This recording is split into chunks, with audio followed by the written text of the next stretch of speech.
Break के बाद एक बार फिर स्वागत है आपका। चलिए देश प्रदेश और दुनिया की तमाम बड़ी खबरें आपको दिखाते हैं। दुनिया में कोरोना का कोहराम अब चरम पर पहुंच चुका है। विश्व भर से बीते 24 घंटे में 1,34,000 कोरोना के नए केस सामने आए, तो वहीं 5,000 लोगों की मौत भी हुई। विश्व में अब तक 79,000 से ज्यादा लोगों में कोरोना वायरस की पुष्टि हुई है। 4,23,000 से ज्यादा लोगों की मौत हो गई है, तो वहीं 38,39,000 से ज्यादा लोग ठीक हो चुके हैं। देश में कोरोना संक्रमण के मामले 2,98,280 से ज्यादा हो गए हैं। अब तक 1,86,000 से ज्यादा मरीज ठीक हो चुके हैं, तो वहीं 8,500 से ज्यादा लोगों की मौत हुई है। दुनिया में कोरोना के मामलों में भारत, इटली, स्पेन और ब्रिटेन को पीछे छोड़कर प्रभावित देशों की सूची में चौथे नंबर पर पहुंच चुका है। अब भारत से ज्यादा मामले सिर्फ अमेरिका, ब्राजील और रूस में हैं। महाराष्ट्र में अब तक कोरोना के 97,630 से ज्यादा केस सामने आए हैं, जिसमें से 3,590 से ज्यादा लोगों की मौत हुई है। 47,980 से ज्यादा केस अभी एक्टिव है, तो वहीं 46,000 से ज्यादा ठीक हो चुके हैं। दिल्ली में पिछले 24 घंटे में 1,800 से ज्यादा नए कोरोना के मामले सामने आए, जिसके बाद कुल संक्रमण का आंकड़ा 34,680 के पार पहुंच गया है। वहीं मरने वालों की संख्या 1,000 से ज्यादा हो गई है। हिमाचल में कोरोना तेजी से फैल रहा है। अब तक कुल 475 लोग संक्रमित हुए हैं।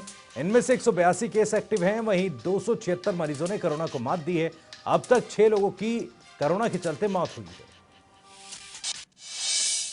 पंजाब में अब तक 2,886 से ज्यादा लोगों में कोरोना के केस मिले हैं, जिसमें से 59 लोगों की मौत हुई है। 569 से ज्यादा केस एक्टिव हैं, तो वहीं 2,259 मरीज ठीक हो चुके हैं। गुजरात में अब तक कोरोना के 22,000 से ज्यादा मामले सामने आए हैं, जिसमें से 1,385 से ज्यादा लोगों की मौत हुई है। 5,573 से ज्यादा केस एक्टिव हैं, तो वहीं 15,000 से ज्यादा मरीज ठीक हो चुके हैं। तमिलनाडु में अब तक 38,700 से ज्यादा लोगों के रिपोर्ट कोरोना पॉजिटिव पाई गई है। अब तक 349 से ज्यादा लोगों की मौत हुई है, तो वहीं 17,660 से ज्यादा केस अभी एक्टिव हैं। राजस्थान में अब तक कोरोना के 11,830 से ज्यादा मामले सामने आए। 265 से ज्यादा लोगों की मौत हुई है, तो वहीं 2,798 से ज्यादा केस एक्टिव हैं, जबकि 8,500 से ज्यादा मरीज ठीक हो चुके हैं। मध्य प्रदेश में कोरोना के मामले 10,240 सामने आ चुके हैं। 2,700 से ज्यादा केस अभी एक्टिव है, तो वहीं मरने वालों की संख्या बढ़कर 431 हो चुकी है। उत्तर प्रदेश में अब तक कोरोना के 12,000 से ज्यादा केस सामने आए हैं। 345 से ज्यादा लोगों की मौत हुई है, तो वहीं 4,450 से ज्यादा केस एक्टिव हैं। वहीं करीब 7,250 से ज्यादा मरीज ठीक हो चुके हैं। बिहार में अब तक 5,940 से ज्यादा लोगों में कोरोना वायरस की पुष्टि हुई है, जिसमें से 34 लोगों की मौत हो गई है, तो वहीं 2,828 से ज्यादा केस अभी एक्टिव हैं। उत्तराखंड में कोरोना के कुल संक्रमितों की संख्या अब 1,650 से ज्यादा हो गई है, जिसमें से 960 केस अभी एक्टिव हैं, जबकि 19 लोगों की मौत हुई है। दिल्ली में कोरोना वायरस के बढ़ते मामले और लगातार खराब होती स्थिति पर सुप्रीम कोर्ट में सुनवाई हुई। सुप्रीम कोर्ट ने इस दौरान दिल्ली के हालात पर चिंता व्यक्त की। सुप्रीम कोर्ट ने राज्य सरकार से पूछा कि दिल्ली में टेस्टिंग कम क्यों हो रही है। साथ ही अस्पतालों में शवों के रखरखाव को लेकर अदालत ने सरकार को फटकार लगाई। अयोध्या विवाद के बाद अब सुप्रीम कोर्ट में काशी मथुरा विवाद पर भी याचिका दाखिल की गई है। हिंदी पुजारियों के संगठन विश्व भद्र पुजारी पुरोहित महासंघ ने प्लेसेस ऑफ वर्शिप एक्ट 1991 को चुनौती दी है। याचिका में काशी और मथुरा विवाद को लेकर कानूनी कार्रवाई को फिर से शुरू करने की मांग की गई है। याचिका में कहा गया कि इस एक्ट को कभी चुनौती नहीं दी गई। राज्यसभा चुनाव के उम्मीदवार और कांग्रेस के वरिष्ठ नेता केसी वेणुगोपाल की विधायकों के साथ बैठक हुई। बैठक के बाद सीएम अशोक गहलोत ने बीजेपी पर कई गंभीर आरोप लगाए। मुख्यमंत्री अशोक गहलोत ने कहा कि राज्यसभा का चुनाव 2 महीने पहले ही हो सकता था, लेकिन हॉर्स ट्रेडिंग पूरी न होने से राज्यसभा चुनाव टाला गया।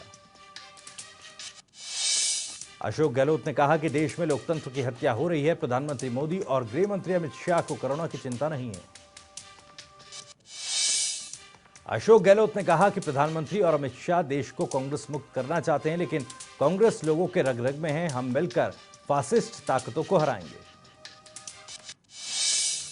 डिप्टी सीएम सचिन पायलट ने कहा कि किसी को शक नहीं होना चाहिए कि कांग्रेस के प्रत्याशी जीतेंगे। हमारे दोनों प्रत्याशी निश्चित तौर पर जीतेंगे।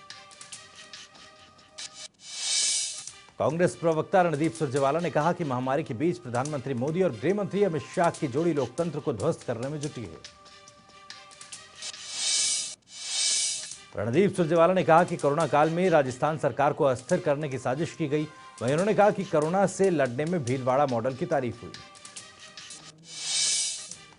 कोरोना वायरस संकट के बीच कांग्रेस नेता राहुल गांधी ने पूर्व अमेरिकी राजनयिक निकोलस बर्न्स से बात की। दोनों ने इस दौरान कोरोना महामारी पर बातचीत की। राहुल गांधी और निकोलस बर्न्स के बीच अश्वेत नागरिक, हिंदू मुस्लिम, लोकतंत्र समेत कई मसलों पर बात हुई। राहुल ने इस दौरान लॉकडाउन और उसके असर पर भी बात की। राजधानी में बेकाबू होती कोरोना वायरस महामारी के बीच दिल्ली के स्वास्थ्य मंत्री सत्येंद्र जैन ने कहा कि दिल्ली में लॉकडाउन को नहीं बढ़ाया जाएगा। दिल्ली में कोरोना से होने वाली 2098 मौतों के दावों पर सत्येंद्र जैन ने कहा कि जिन लोगों का अंतिम संस्कार किया जाता है उनमें दो तरह के लोग होते हैं, एक जिनकी कोविड से मौत हुई है और दूसरे वो जो कोरोना वायरस के संदिग्ध मरीज होते हैं। दिल्ली में कोरोना वायरस के गुरुवार को एक दिन में रिकॉर्ड सबसे ज्यादा 1877 नए मरीज सामने आए। वहीं मृतकों का आंकड़ा भी 1000 से ज्यादा हो चुका है। सिटीजन अमेंडमेंट एक्ट और एनआरसी के खिलाफ बेंगलोर में हो रहे प्रदर्शन के दौरान पाकिस्तान जिंदाबाद के नारे लगाने वाली अमूल्य लियोना को बेंगलुरु की कोर्ट ने जमानत दे दी है।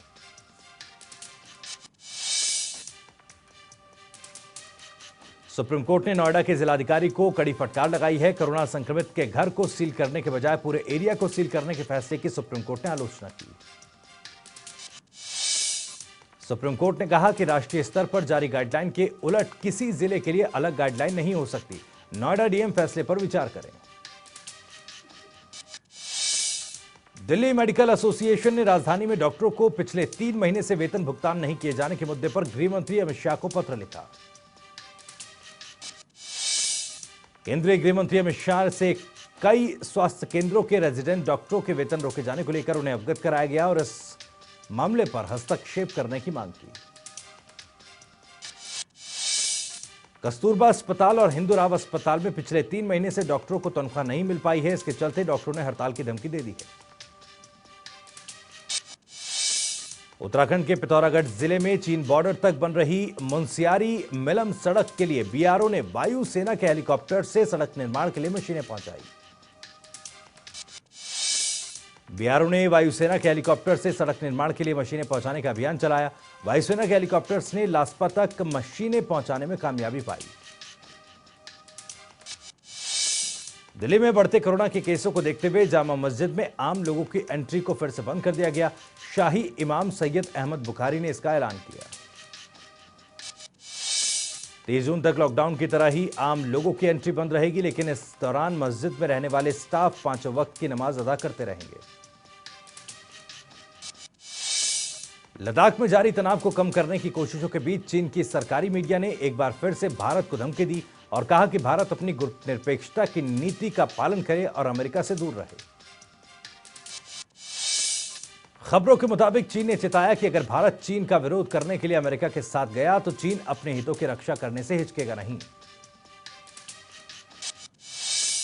शुक्रवार को पेट्रोल के दामों में 57 पैसे प्रति लीटर और डीजल के दामों में 59 पैसे प्रति लीटर की बढ़ोतरी की गई। पिछले 6 दिनों से लगातार पेट्रोल और डीजल के दाम बढ़ रहे हैं। पिछले 6 दिनों के अंदर पेट्रोल के दाम 3 रुपए 31 पैसे प्रति लीटर और डीजल के दाम 3 रुपए 42 पैसे प्रति लीटर बढ़ चुके हैं। देश की राजधानी दिल्ली में बढ़ोतरी के बाद पेट्रोल की कीमत 74 रुपए 57 पैसे प्रति लीटर और डीजल की कीमत 72 रुपए 81 रुपए प्रति लीटर, माफ कीजिएगा 81 पैसे प्रति लीटर हो गई है। लंबे इंतजार के बाद दक्षिण पश्चिम मानसून ने गोवा और महाराष्ट्र में दस्तक दे दी है। अगले 2 दिनों में तेजी से इसके और आगे बढ़ने की उम्मीद है। दक्षिण पश्चिम मानसून के आने के बाद मौसम विभाग ने अगले 48 घंटे में दक्षिण एवं तटीय महाराष्ट्र के कुछ हिस्सों में भारी बारिश होने का पूर्वानुमान जताया है। मौसम विभाग के मुताबिक अगले 24 घंटों के दौरान आंध्र प्रदेश, तेलंगाना, विदर्भ, मराठवाड़ा, केरल, तटीय कर्नाटक, गंगीय पश्चिम बंगाल और पूर्वोत्तर भारत के कुछ हिस्सों में भारी बारिश हो सकती है। एमपी के रतलाम जिले में झाड़फूंक करने वाले एक बाबा की कोरोना से मौत हो गई। हाथ चूमकर इलाज करने वाला बाबा खुद भी कोरोना से मरा और 23 लोगों को और संक्रमित कर दिया। बाबा अपने भक्तों का इलाज हाथ चूमकर करता था, साथ ही पानी में फूंक मारकर भक्तों को पिलाता था। अंधविश्वास के चक्कर में लोग बाबा के पास आते थे। इंडियन रेलवे ने यात्रियों की सुविधा को ध्यान में रखते हुए बड़ी संख्या में ट्रेनों के टाइम टेबल में बदलाव किया। रेलवे की ओर से किए जा रहे समय में बदलाव 1 जुलाई से प्रभावी होंगे। दक्षिण मध्य भारत से उत्तर प्रदेश और बिहार को जोड़ने वाली कई स्पेशल ट्रेनों की टाइमिंग में बदलाव किए गए हैं। इसमें Ahmedabad Gorakhpur special train, Ahmedabad Muzaffarpur special train, Mumbai Amritsar special train समेत कई दूसरी ट्रेनें शामिल हैं। देश की अर्थव्यवस्था के हालातों पर कांग्रेस के पूर्व विधायक कुलदीप पठानिया ने चिंता जाहिर की और केंद्र सरकार को इसका जिम्मेदार ठहराया। हमीरपुर में कुलदीप पठानिया ने कहा कि देश की हालत काफी खराब हो चुकी है और अर्थव्यवस्था को सुधारने में सालों लग जाएंगे। कांग्रेस के पूर्व विधायक कुलदीप पठानिया ने कहा कि आज के दौर में प्रधानमंत्री ने आम जनता को झोला उठाने पर मजबूर कर दिया है। नालागढ़ के तहत गुलरवाला के पूर्व प्रधान और बीजेपी नेता के कोरोना पॉजिटिव आने के बाद एसडीएम कार्यालय को एहतियातन सील करके सैनिटाइज किया गया और एक दिन कार्यालय को बंद रखा गया। एसडीएम कार्यालय को फायर ब्रिगेड की टीम ने सैनिटाइज किया। एसडीएम कार्यालय में एहतियातन उठाए गए इस कदम की जानकारी तहसीलदार ऋषभ शर्मा ने दी। नूरपुर ब्लॉक महिला कांग्रेस अध्यक्ष ने महिलाओं पर हो रहे घिनौने अपराध पर महिलाओं से अपील की। दरअसल राजी जम्वाल ने कहा कि बेटियां घर पर सुरक्षित नहीं तो बाहर सुरक्षित कैसे रह सकती हैं। नूरपुर ब्लॉक महिला अध्यक्ष रोजी जम्वाल ने मीडिया से बात करते हुए कहा कि आज हमारे देश और प्रदेश में महिलाएं उत्पीड़न का शिकार हो रही हैं। हिमाचल प्रदेश देवभूमि है और अब ऐसी घटनाएं सामने आ रही हैं। हिमाचल प्रदेश के किसानों को सरकार ऑर्गेनिक खेती करने के लिए बढ़ावा दे रही है और किसान भी इसकी तरफ रुचि दिखा रहे हैं। पहाड़ों के हसीन वादियों के ठंडे मौसम में लगने वाला सेब आजकल 42 डिग्री तापमान में मंडी जिले के सुंदरनगर में तैयार हो रहा है। उपमंडल के गांव पंचायत महादेव के 2 सेवानिवृत्त शिक्षकों ने सेब की फसल उगाई। उन्होंने 3 साल पहले हरिमन किस्म के सेब के कुछ पौधे लगाए थे। देश में कोरोना के बढ़ते संकट को देखते हुए पूरे देश को लॉकडाउन किया गया था। इसका असर भारत पाकिस्तान की रिट्रीट सेरेमनी पर भी दिखाई दिया। भले ही रिट्रीट सेरेमनी की रस्म को रोका गया, लेकिन दोनों ही मुल्कों के झंडे को सलामी देकर उतारने की रस्म आज भी की जा रही है। रिट्रीट सेरेमनी की रस्म के बाद दोनों मुल्कों के झंडे को बड़े सम्मान के साथ उतारा जाता था। इस रस्म को करने में 45 मिनट लगते थे और आज कुछ ही मिनट में इस रस्म को अदा किया गया। इस मौके पर बीएसएफ के जवानों के चेहरों पर मास्क भी दिखाई दिए।